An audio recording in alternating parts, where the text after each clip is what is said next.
Assalamualaikum warahmatullahi wabarakatuh. Puji syukur kita haturkan kepada Allah Subhanahu wa Ta'ala yang telah memberikan nikmat dan karunia-Nya sehingga kita dapat berkumpul di ruangan ini. Salawat beserta salam tak lupa kita hadiahkan kepada Nabi kita yakni Nabi besar Muhammad SAW yang telah membawa kita dari zaman jahiliyah sampai zaman keterampilan seperti saat ini. Yang terhormat Ibu Nurlina Rahman, dosen protokol dan public speaking, dan teman-teman yang saya banggakan. Baiklah, berdirinya saya di sini sesuai judul membahas tentang gadget. Judul saya, Gadget Sahabatnya Masyarakat. Kenapa saya menamai gadget sebagai sahabatnya masyarakat?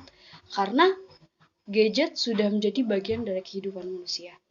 Selain membantu manusia, gadget juga bahkan menjadi gaya hidup manusia.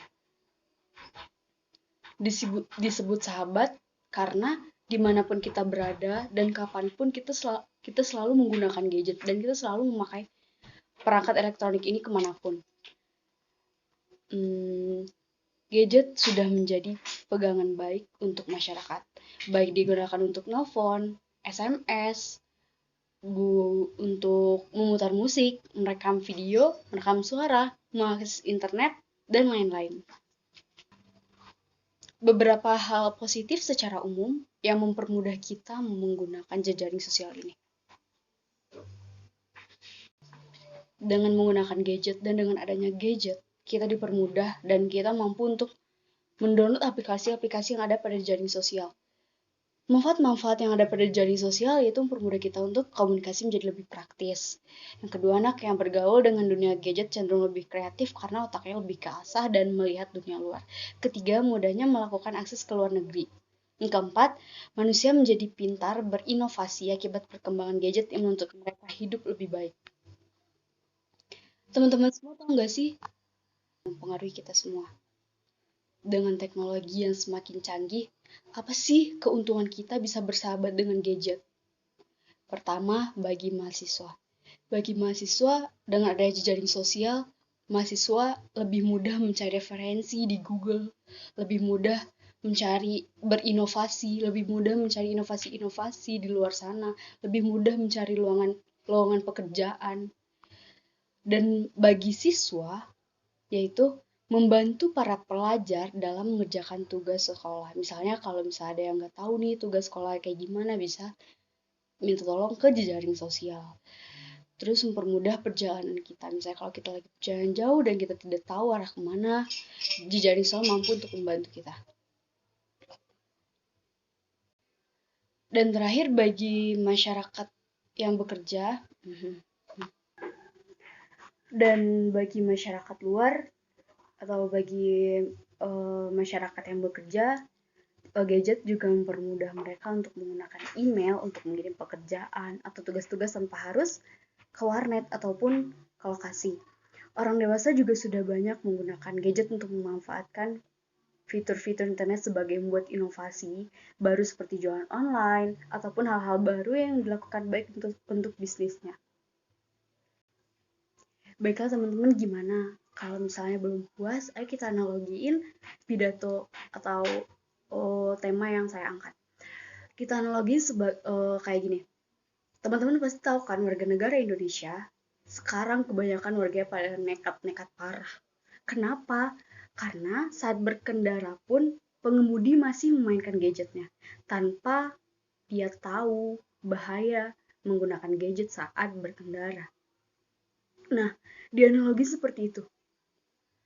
Untuk mencegah hal ini dan untuk mencegah supaya tidak terjadi mara bahaya di diri sendiri, pemerintah mengeluarkan peraturan yang mana tidak boleh menggunakan gadget di perjalanan yang sudah terbukti dan sudah terrealisasikan di kehidupan kita saat ini. Jika ada pengendara yang masih melanggar peraturan yang dibuat demi keselamatan ini, maka pengendara tersebut dikenakan sanksi. Sanksi ini diatur dalam Undang-Undang Nomor 22 Tahun 2009, larangan penggunaan HP saat mengemudi secara spesifik. Sanksinya berupa denda maksimal 750.000 dan kurungan 3 bulan di penjara.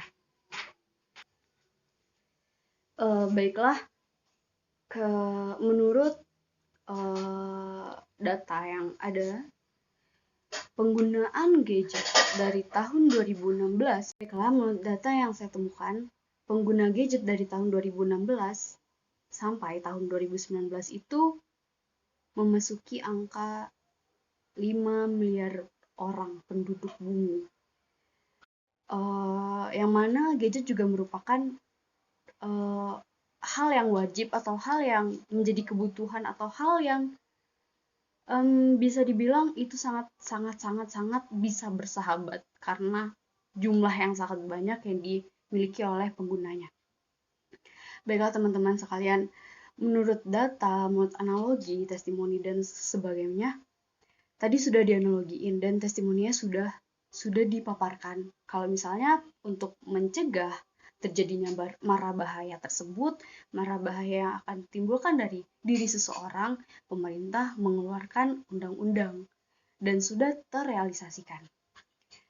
Teman-teman sekalian, pengguna gadget ini diibaratkan seperti dua sisi mata uang.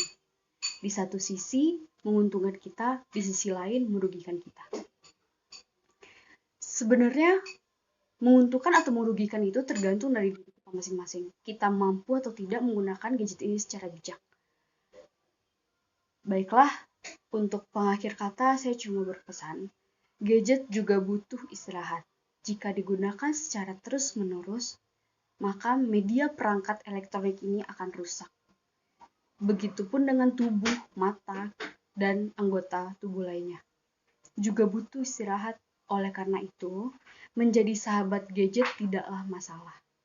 Tapi ingatlah, keduanya butuh ruang untuk di mana harus berhenti dan mengistirahatkan keduanya. Demikianlah pidato saya kali ini. Terlebih terkurang mohon maaf. Assalamualaikum warahmatullahi wabarakatuh.